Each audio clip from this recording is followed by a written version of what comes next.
Diwali festival 5 days జరుపుకుంటారని తెలుసా?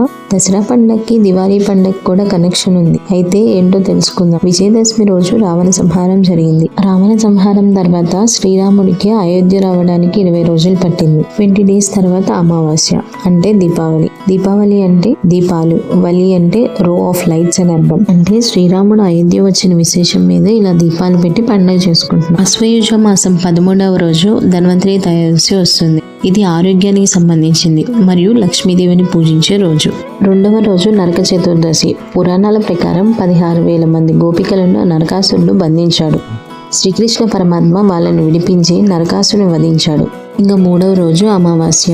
ఈ రోజు బలిపాడ్యమే, గోవర్ధన పూజ చేస్తారు. ఇంకా 5వ రోజు భగిన హస్త భోజనం అంటే అన్న చెల్లెల పండుగ. ఆ రోజు తమ్ముడినో అన్ననో ఇంటికి పిలిచి భోజనం పెడతాం. పురాణాల ప్రకారం యమున యముడికి భోజనం పెట్టింది. అప్పుడు యముడు కోరిక కోరుకోమంటాడు. అప్పుడు యముడు ఎవరైతే ఈ రోజు తల్లితో సమానమైన అక్క గాని చెల్లి గాని చేట భోజనం చేస్తారో వాళ్ళని నువ్వు హింసించకూడదు అని వరం అడిగింది. యమధర్మరాజు వరం ప్రసాదిస్తాడు. చూడండి, మనం ప్రతి పండుగ వెనుక ఎంత మంచిదాగా ఉందో.